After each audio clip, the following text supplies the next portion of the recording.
Hello everyone, welcome to inspire classes. तो आज हम लोग अपने सेमीकंडक्टर की स्टोरी को थोड़ा आगे बढ़ाते हैं। लास्ट लेक्चर में हम लोगों ने एक्सट्रिंसिक सेमीकंडक्टर के बारे में जाना था कि वो सेमीकंडक्टर होते हैं जिनमें हम लोग कुछ डोपिंग यानी कुछ इम्प्योरिटी आइटम मिला देते हैं। यानी इंट्रिंसिक सेमीकंडक्टर के अंदर अगर कुछ डोपिंग ऐड कर दी जाए, कुछ मिलावट कर दी जाए, किसी दूसरे ग्रुप के एटम को मिला दिया जाए, तो उस सिचुएशन में हम लोगों को जो सेमीकंडक्टर मिलते हैं उनको एक्सट्रिंसिक सेमीकंडक्टर बोला जाता है। ठीक है। अब ये एक्सट्रिंसिक सेमीकंडक्टर होते हैं दो तरह के, एक एन टाइप और एक पी टाइप। अब किस तरह की इम्प्योरिटी आइटम आप लोगों ने ऐड करा है उसके बिहाफ पे डिसाइड होते हैं कि एन टाइप सेमीकंडक्टर कैसे बनाया जाएगा और पी टाइप सेमीकंडक्टर हमारा कैसे बनाया जाएगा। ठीक है ना। तो अगर आप लोगों ने 15 ग्रुप की इम्प्योरिटी आइटम ऐड करा है तो उस केस में जो सेमीकंडक्टर बनेंगे उनको हम लोग बोलेंगे एन टाइप सेमीकंडक्टर। और अगर आपने 13 ग्रुप का इम्प्योरिटी आइटम ऐड करा है तो जो सेमीकंडक्टर बनेंगे उनको बोलते हैं पी टाइप सेमीकंडक्टर। ठीक है। अच्छा, चलो आगे चलते हैं। एन टाइप सेमीकंडक्टर बनते कैसे हैं इसकी पूरी स्टोरी ज़रा एक बार समझ लेते हैं। पहले डायग्राम तो मैं सिखाता हूँ।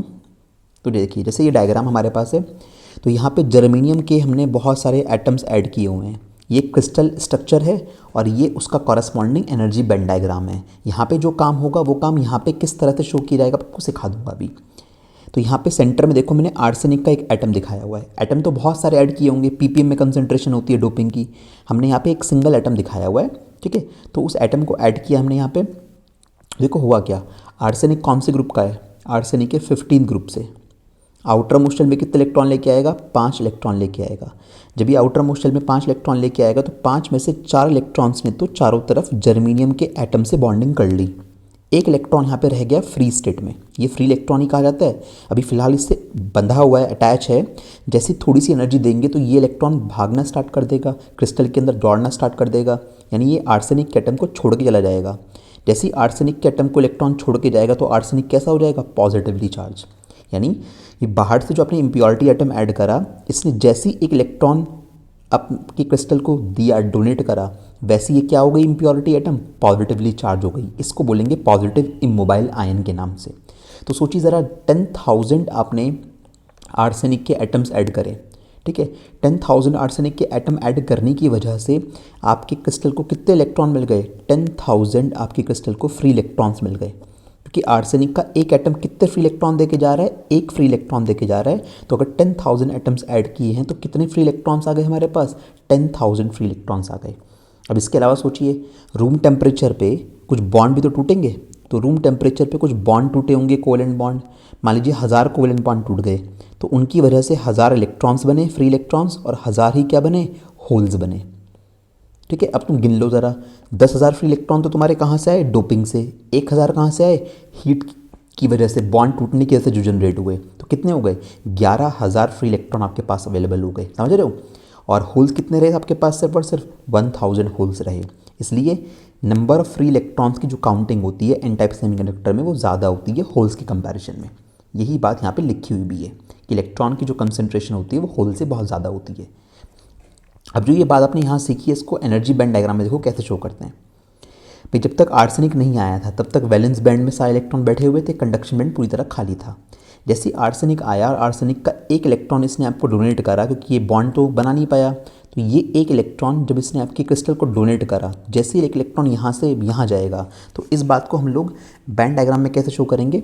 देखो, आर्सेनिक का जो ये एक इलेक्ट्रॉन है, ये आर्सेनिक का ये इलेक्ट्रॉन इस एनर्जी लेवल पे होता है। यानी आर्सेनिक के अंदर, भाई सोचो, जैसे ये आर्सेनिक का न्यूक्लियस है, ये पहली ऑर्बिट है, ये दूसरी ऑर्बिट है, ये तीसरी ऑर्बिट है। आर्सेनिक का ये इलेक्ट्रॉन यहाँ बैठा हुआ है इस वाली शेल के अंदर। अब ज़रा सोचिए, इसका कोई पर्टिकुलर एनर्जी लेवल होगा ना, क्योंकि ये जिस शेल में बैठा हुआ है उस शेल की कुछ ना कुछ एनर्जी होगी। तो ये इलेक्ट्रॉन एक पर्टिकुलर एनर्जी लेवल लेके आया होगा। तो इसलिए मैंने क्या कर रखे हैं, एक एक्स्ट्रा एनर्जी लेवल यहाँ पे बना रखा है जो कि हमारा कंडक्शन बैंड के जस्ट नीचे है। इसमें वो सारे इलेक्ट्रॉन्स हैं जो आपके आर्सेनिक के एटम डोनेट करेंगे। अभी एक एटम तो नहीं है ना, 10,000 एटम मान के चल रहे हैं हम लोग। तो यहाँ पे मान के चलें वो 10,000 एटम ने जो 10,000 इलेक्ट्रॉन डोनेट करे, वो इलेक्ट्रॉन सारे यहाँ बैठे हुए हैं इन जगह पे। अब ये इलेक्ट्रॉन कंडक्शन बैंड के बहुत पास है ये लेवल, तो यहाँ से सारे इलेक्ट्रॉन कहाँ जंप कर जाएंगे? कंडक्शन बैंड के अंदर ये सारे इलेक्ट्रॉन जंप कर जाएंगे। यानी इलेक्ट्रॉन यहाँ से जैसे ही बाहर आया, क्रिस्टल के अंदर दौड़ने लगा, तो उस चीज़ को डायग्राम में, एनर्जी बैंड डायग्राम में इस तरह से शो किया जाएगा। ठीक है। तो यानी इसके अंदर जो बहुत सारे इलेक्ट्रॉन्स आ गए फ्री इलेक्ट्रॉन, वो कहाँ से आए, वो इलेक्ट्रॉन डोनर एनर्जी लेवल से आए। तो मोस्ट ऑफ द इलेक्ट्रॉन जो यहाँ पे आते हैं वो डोनर एनर्जी लेवल से आते हैं। बट जो दूसरा काम मैंने आपको बताया था कौन सा, बॉन्ड टूटने वाला, कोवेलेंट बॉन्ड टूटे ना, तो कोवेलेंट बॉन्ड टूटने से क्या होता है भाई, यहाँ का मान लीजिए कोई ये बॉन्ड टूट गया और यहाँ से इलेक्ट्रॉन निकल के बाहर आ गया, तो इलेक्ट्रॉन बाहर आया तो यहाँ पे क्या बचेगी, कि वैकेंसी बचेगी, होल बचेगा। एक बॉन्ड मान लीजिए ये टूट गया तो यहाँ से इलेक्ट्रॉन बाहर आ गया तो यहाँ पे क्या बचेगा, एक वैकेंसी बचेगी, एक होल बचेगा। तो होगा क्या कि ये चीज़ को मैंने यहाँ पे इधर शो कर रखा है वैलेंस बैंड के अंदर, कि वैलेंस बैंड के यहाँ अंदर से अगर एक इलेक्ट्रॉन कूद के यहाँ पे चला गया होगा तो यहाँ पे क्या बन जाएगा, होल बन जाएगा, और यहाँ पे एक इलेक्ट्रॉन बन जाएगा। ऐसे ही यहाँ से एक इलेक्ट्रॉन इधर चला गया तो यहाँ पे एक होल बन गया। तो जो ये होल दिखा रखे हैं मैंने यहाँ पे, इसका मतलब यहाँ के इलेक्ट्रॉन कहाँ चले गए, कंडक्शन बैंड के अंदर चले गए। तो कंडक्शन बैंड में ये मान के चलिए ना कि 10,000 इलेक्ट्रॉन्स तो फ्री इलेक्ट्रॉन्स कहाँ से आए, डोनर एनर्जी लेवल से आए, और 1,000 फ्री इलेक्ट्रॉन्स कहाँ से आए, वो बॉन्ड टूटने की वजह से, वैलेंस बैंड में जो बॉन्ड टूटे उनकी वजह से आए। टोटल मिला के 11,000 फ्री इलेक्ट्रॉन्स अवेलेबल हो गए आपके कंडक्शन बैंड में। और जबकि वैलेंस बैंड के अंदर होल्स कितने हैं, सिर्फ 1,000 होल्स हैं। ये एक्स्ट्रा इलेक्ट्रॉन कहाँ से आए, ये एक्स्ट्रा इलेक्ट्रॉन इस आर्सेनिक के एटम ने, ऐसे ऐसे बहुत सारे हज़ारों लाखों एटम ऐड किए होंगे ना, तो आर्सेनिक के एटम ने आपके क्रिस्टल को डोनेट करे हैं। बात समझ में आ रही है, ठीक है। तो इस तरह से ही चीज़ें चल रही होती हैं। अब अगर एक क्रिस्टल में बनाऊँ पूरा एन टाइप क्रिस्टल, तो एन टाइप क्रिस्टल देखने में किस तरह का आपको नज़र आएगा, आप सोचिए ज़रा। सबसे ज़्यादा तो आपके पास क्या थे, इलेक्ट्रॉन्स थे, तो मैंने पर्पल कलर से सबसे ज़्यादा फ्री इलेक्ट्रॉन्स बना रखे हैं यहाँ पे। तो ये है हमारे पास फ्री इलेक्ट्रॉन, 11,000 फ्री इलेक्ट्रॉन थे हमारी काउंटिंग के अकॉर्डिंग। और सेकंड नंबर पे हमारे पास क्या थे, सेकंड नंबर पे हमारे पास थे होल्स। तो होल्स कितने थे, होल्स हमारे पास कम थे, 1,000 हमारी काउंटिंग के अकॉर्डिंग आए थे। इसके अलावा बात आती है पॉजिटिव इमोबाइल आयंस। अब सर ये कहाँ से आ गए भाई, ये बात मैंने तुम्हें स्टार्टिंग में बताई थी, ज़रा ध्यान दो।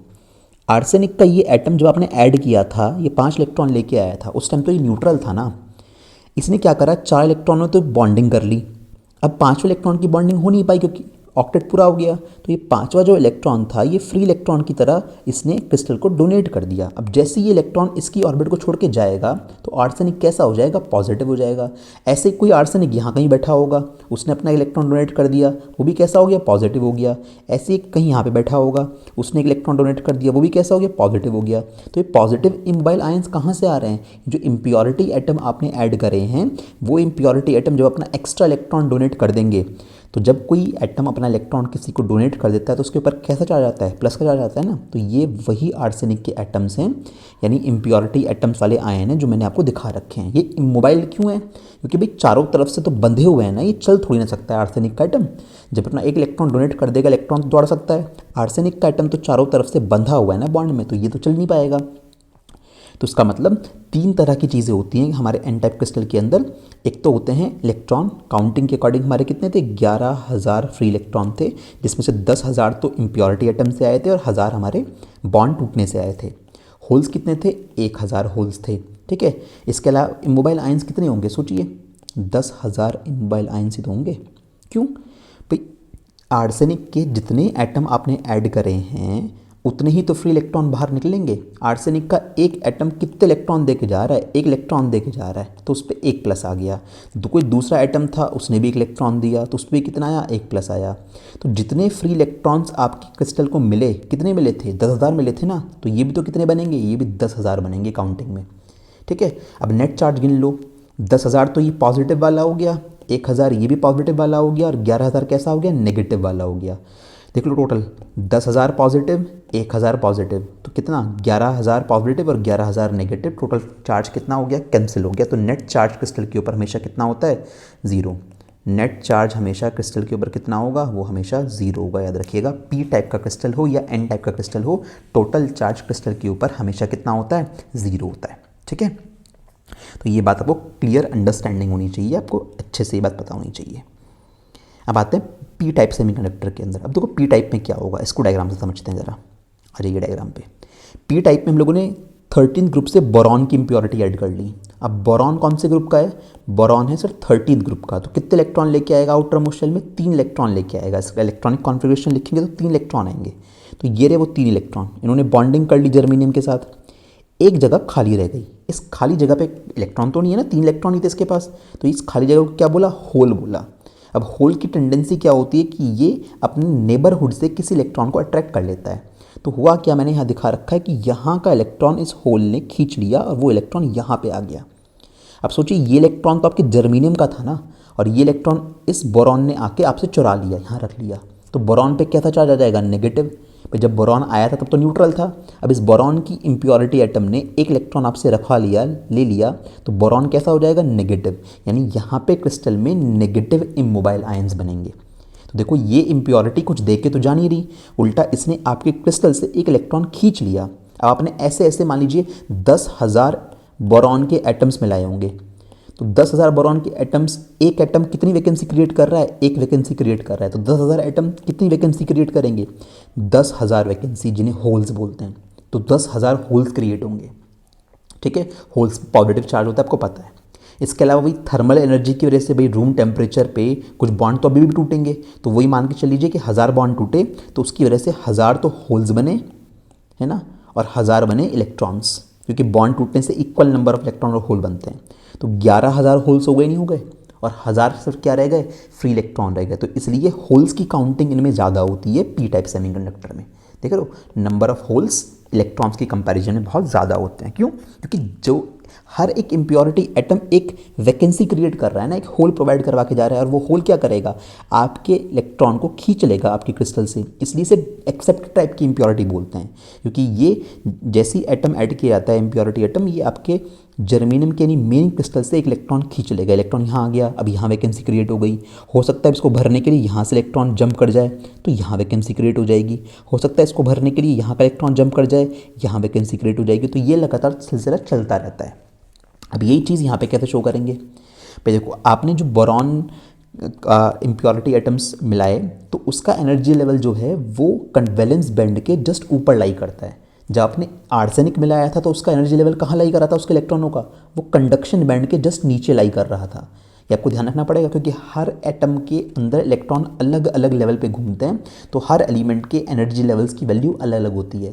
तो हमने 13 ग्रुप की जब इम्प्योरिटी मिलाई, तो उसके इलेक्ट्रॉनों का जो एनर्जी लेवल है वो कंडक्शन बैंड वैलेंस बैंड के जस्ट ऊपर लाई करता है। यानी यहाँ पे ये वो एरिया है जहाँ पे बहुत सारे क्या प्रेजेंट हैं, वैकेंसीज प्रेजेंट है, होल्स प्रेजेंट हैं। और इन होल्स ने क्या करा, आपके क्रिस्टल से इलेक्ट्रॉनों को खींच लिया। तो ये जगह सारी देखो भर गई है, मैंने दिखा रखी है ना, यहाँ पे इलेक्ट्रॉन पहुँचे हुए हैं। तो ये इलेक्ट्रॉन आए कहाँ से, ये इलेक्ट्रॉन आपके वैलेंस बैंड से कूद गया। देखो जैसे यहाँ का इलेक्ट्रॉन यहाँ कूद गया, तो ये वैकेंसी भर गई। तो इस चीज़ को यहाँ पे शो कर रखा है कि पहले ऐसे मान के चलो कि यहाँ पे इस जगह पे पहले एक वैकेंसी क्रिएट थी, नीचे का इलेक्ट्रॉन यहाँ पे आके कूद गया, तो इधर से तो वैकेंसी फिल हो गई और नीचे एक होल क्रिएट हो गया। देख रहे हो, यही काम मैंने दिखाया हुआ है कि नीचे एक होल क्रिएट हो गया, क्योंकि यहाँ का इलेक्ट्रॉन कहाँ चला गया, ऊपर चला गया। तो ऐसे कर करके जितनी भी वैकेंसीज क्रिएट हुई होंगी, उन सब वैकेंसीज ने आपके वैलेंस बैंड से इलेक्ट्रॉनों को खींच लिया, तो वैलेंस बैंड में ढेर सारे होल्स क्रिएट हो गए। ठीक, अब सिर्फ कंडक्शन बैंड में इलेक्ट्रॉन कहाँ से आए, भाई बॉन्ड जब टूटे होंगे वैलेंस बैंड के, मान लो जैसे ये बॉन्ड टूट गया, तो इसका इलेक्ट्रॉन तो बाहर आ गया, तो उसकी जगह पे क्या बना, एक होल बना। तो ये इलेक्ट्रॉन जो बाहर आया, इलेक्ट्रॉन जैसे ही बॉन्ड से बाहर आता है, तुम क्या बोलते हैं, इलेक्ट्रॉन कहाँ चला गया, वैलेंस बैंड से कहाँ चला गया, कंडक्शन बैंड में। तो कंडक्शन बैंड में 2-4 इलेक्ट्रॉन आपको नज़र आ रहे हैं, तो वो थर्मल एक्साइटेशन की वजह से, बॉन्ड टूटने की वजह से यहाँ पे आए हैं। ठीक है ना, तो क्लैरिटी रखिए ध्यान से। अब जरा इसका क्रिस्टल बना के देखो क्या बनेगा। तो मेजॉरिटी में तो इसमें होल्स होते हैं, तो मैंने होल्स की काउंटिंग सबसे ज़्यादा दिखा रखी है। अब इस क्रिस्टल में देखिए होल्स सबसे ज़्यादा हैं। माइनॉरिटी में इलेक्ट्रॉन्स होते हैं, क्योंकि इलेक्ट्रॉन जो हमारे पास आए थे सिर्फ 1000 इलेक्ट्रॉन्स आए थे, वो भी बॉन्ड टूटने की वजह से। और इसके अलावा क्या होंगे, नेगेटिव इमोबाइल आयन। ध्यान रखिएगा, पी टाइप क्रिस्टल में P stand for positive, but इसमें इमोबाइल आयन कौन से होते हैं, नेगेटिव वाले होते हैं। क्यों, ये क्लियर होना चाहिए, क्योंकि जो भी इम्प्योरिटी एटम आप ऐड कर रहे हो वो एक वैकेंसी क्रिएट कर देता है आपके क्रिस्टल में और एक इलेक्ट्रॉन को खींच लेता है। तो जैसे ही वो एक इलेक्ट्रॉन खींचेगा तो उस पर माइनस का चार्ज आएगा ना, तो इसलिए पी टाइप के क्रिस्टल में नेगेटिव इमोबाइल आयन्स होते हैं। नेट चार्ज इसके ऊपर भी कितना होगा, 0 होगा। ठीक है, तो नेट चार्ज की वैल्यू ऑलवेज यहाँ पर भी 0 रहती है। तो ये पूरा थियोरेटिकल पोर्शन आप अच्छे से चीज़ों को पढ़ लेना। यहाँ पे ये आपको क्लैरिटी होनी चाहिए कि कौन से टाइप के क्रिस्टल में किस टाइप के मेजॉरिटी चार्ज के रेट ज़्यादा होते हैं और वो किस तरीके से बना। ठीक है, तो बात समझ में आ गई। एन टाइप में आप लोगों ने 15 ग्रुप की इम्प्योरिटी मिलाई, और 15 ग्रुप की इम्प्योरिटी मैंने आर्सेनिक का एग्जांपल लिया। जैसे एक आर्सेनिक का एटम आपने ऐड किया, तो उस एटम ने आपके क्रिस्टल को एक इलेक्ट्रॉन दिया, तो 10,000 एटम ऐड करे होंगे तो 10,000 फ्री इलेक्ट्रॉन मिल गए आपको। ठीक है, इसके अलावा बॉन्ड भी टूटेंगे अलग से, तो 1000 बॉन्ड मान लीजिए टूट गए, तो 1000 इलेक्ट्रॉन वहाँ से आ गए, तो 11000 फ्री इलेक्ट्रॉन हो गए और सिर्फ 1000 होल्स बचे हमारे पास, क्योंकि बॉन्ड टूटने से 1000 फ्री इलेक्ट्रॉन और 1000 होल्स जनरेट हुए थे। ठीक है, तो मतलब वहाँ पे मेजॉरिटी चार्ज कैरियर्स इलेक्ट्रॉन्स होते हैं। और यहाँ वाले केस में क्या है कि आपने 10,000 एटम्स ऐड करे, तो हर एक एटम्स कितनी वैकेंसी क्रिएट करवा रहा है, एक होल जनरेट कर रहा है। तो 10,000 एटम कितने होल जनरेट करेंगे, 10,000 होल जनरेट करेंगे। तो 10,000 होल्स तो यहाँ पे मिल गए एटम ऐड करने की वजह से, इम्प्योरिटी एटम ऐड करने की वजह से। बॉन्ड टूटे, बॉन्ड टूटने की वजह से 1000 इलेक्ट्रॉन 1000 होल्स बने, तो 1000 होल्स और बने और 1000 इलेक्ट्रॉन्स और बने, ये बॉन्ड टूटने की वजह से बने। एग्जाम्पल के लिए ले रहा हूँ बस ये, तो 11,000 होल्स हो गए ना, तो इसलिए होल्स की काउंटिंग इलेक्ट्रॉन से ज़्यादा होती है पी टाइप सेमीकंडक्टर के अंदर। ठीक है, तो एक्सट्रिंसिक सेमीकंडक्टर में इलेक्ट्रॉन्स और होल्स की कंसेंट्रेशन बराबर नहीं होती, या तो इलेक्ट्रॉन ज़्यादा होंगे होल से या फिर होल्स ज़्यादा होंगे इलेक्ट्रॉन से, डिपेंड करेगा कौन से टाइप का सेमीकंडक्टर बनाया है। तो एक ये रिलेशन है, ये एस्टेब्लिश रहता है यहाँ पे कि Ne और NH की मल्टीप्लाई Ni² के बराबर होती है, जहाँ पे Ni क्या है, इंट्रिंसिक चार्ज कैरियर की काउंटिंग को बोलते हैं। मतलब एक बेसिक सा ये फॉर्मूला है, ये यहाँ पे वैलिडेट होता है, क्योंकि Ne की वैल्यू NH के इक्वल कभी होती नहीं है एक्सट्रिंसिक सेमीकंडक्टर में, क्योंकि आपने डोपिंग करा दी है यहाँ पे। एन टाइप सेमीकंडक्टर जो होते हैं वो ज़्यादा बेटर कंसिडर किए जाते हैं पी टाइप सेमीकंडक्टर की कंपैरिजन में। उसका सिंपल रीज़न ये है, एन टाइप में होते हैं मेजॉरिटी में इलेक्ट्रॉन्स, और इलेक्ट्रॉन ज़्यादा तेज़ दौड़ते हैं, यानी इलेक्ट्रॉन्स की जो मोबिलिटी होती है वो हाई होती है, इसलिए एन टाइप सेमीकंडक्टर ज़्यादा फास्टली एक्ट करते हैं पी टाइप की कंपैरिजन में। इसके अलावा टेम्परेचर डिपेंडेंसी की बात करें कि सेमीकंडक्टर में अगर हम लोग टेम्परेचर बढ़ा दें ना, तो टेम्परेचर बढ़ाने से ज़्यादा कोवेलेंट बॉन्ड टूट जाते हैं, और ज़्यादा कोवेलेंट बॉन्ड टूटेंगे तो बहुत सारे चार्ज कैरियर्स यानी इलेक्ट्रॉन्स और होल्स जनरेट होंगे। तो यहाँ पे ये फॉर्मूला हम लोगों ने करंट इलेक्ट्रिसिटी में डिराइव किया था रेजिस्टिविटी का। तो यहाँ पे होता क्या है कि जैसे टेम्परेचर बढ़ाया जाता है, तो टेम्परेचर बढ़ाने से ज़्यादा number of charge carriers generate होंगे, तो एन की वैल्यू बहुत तेज़ी से बढ़ती है। ठीक है, और जब बहुत सारे चार्ज कैरियर्स होंगे तो उनकी टक्कर बहुत ज़्यादा होंगी, टक्कर ज़्यादा होने से रिलैक्सेशन टाइम क्या हो जाएगा, घट जाएगा। बट ओवरऑल इन दोनों का जो प्रोडक्ट है वो बढ़ता है, यानी कि रिलैक्सेशन टाइम घटा तो ज़रूर, बट इतना नहीं घटता जितना एन की वैल्यू बढ़ जाती है। मान लो एन 100 गुना बढ़ गया, तो ये वाली वैल्यू जो है ये सिर्फ 10 गुना घटती है। तो ओवरऑल तो देखा जाता है कि ये दोनों के प्रोडक्ट में इंक्रीमेंट ही होता है, यानी जैसे ही टेम्परेचर बढ़ाया गया तो टेम्परेचर बढ़ाने से एन और टॉ का जो प्रोडक्ट है वो क्या हो गया, इंक्रीज़ हो गया, और उसकी वजह से रेजिस्टिविटी क्या हो जाती है, घट जाती है। तो ये बड़ा ही इंपॉर्टेंट ग्राफ है सेमीकंडक्टर में कि सेमीकंडक्टर्स में जैसे जैसे टेम्परेचर बढ़ाया जाता है वैसे वैसे रेजिस्टिविटी घटने लगती है। तो एक रेक्टेंगुलर हाइपरबोला ग्राफ आता है। मेटल में ऐसा नहीं होता, मेटल में तो लगभग स्ट्रेट लाइन जैसा सा ग्राफ आएगा, क्योंकि मेटल में टेम्परेचर बढ़ाने पे उनकी रेजिस्टिविटी और रेजिस्टेंस बढ़ता है। सेमीकंडक्टर में उल्टा है, यहाँ पे टेम्परेचर बढ़ाने से रेजिस्टिविटी और रेजिस्टेंस घट जाते हैं, क्योंकि नंबर ऑफ चार्ज कैरियर्स बहुत ज़्यादा बढ़ गए, जिसकी वजह से रेजिस्टिविटी क्या हो गई, कम हो गई। ठीक है, और नेट चार्ज चाहे पी टाइप का क्रिस्टल हो चाहे एन टाइप का क्रिस्टल हो, दोनों पे कितना होता है, हमेशा 0 होता है। ठीक है, तो ये छोटे छोटे से इंपॉर्टेंट कुछ पॉइंट्स हैं। एक ये भी चीज़ है कि जर्मेनियम को जनरली ज़्यादा प्रेफर किया जाता है, क्योंकि जर्मेनियम का एनर्जी बैंड गैप कम होता है, 0.7 इलेक्ट्रॉन वोल्ट होता है, जबकि सिलिकॉन के कम केस में वो 1.1 इलेक्ट्रॉन होता है। तो 0.7 इलेक्ट्रॉन वोल्ट होने का मतलब क्या है कि जर्मेनियम में वैलेंस बैंड से कंडक्शन बैंड में जाने के लिए सिर्फ इतनी एनर्जी सप्लाई करनी पड़ेगी, जबकि सिलिकॉन के केस में एनर्जी का अमाउंट काफ़ी ज़्यादा होता है। ठीक है, इसके अलावा हम लोगों को सेमीकंडक्टर डिवाइसेस को ज़्यादा हाई वोल्टेज पे ऑपरेट नहीं करना चाहिए, क्योंकि उस कंडीशन में अगर हाई वोल्टेज पे ऑपरेट करेंगे तो ज़्यादा करंट जाने की वजह से सेमीकंडक्टर आपके ख़राब हो सकते हैं। ठीक है बच्चों, तो यहाँ तक की स्टोरी आप लोगों को P type N type semiconductor के बारे में क्लियर हो जानी चाहिए, है ना। नेक्स्ट में हम लोग जब पढ़ेंगे अब इसके बाद, तो अब पी टाइप एन टाइप अलग अलग तो पढ़ लिए, तो इन दोनों के कॉम्बिनेशन से जो नई डिवाइस बनती है जिसको हम लोग बोलते हैं पीएन जंक्शन डायोड, तो उसके बारे में सीखेंगे कि पीएन जंक्शन डायोड किस तरीके से काम करता है। ठीक है, तो एन टाइप पी टाइप पे नेट चार्ज 0, उसके बेसिक पॉइंट्स अच्छे से पढ़ लीजिएगा। नेक्स्ट लेक्चर में हम लोग पीएन जंक्शन डायोड स्टार्ट करेंगे। ठीक है, तब तक के लिए बाय बाय।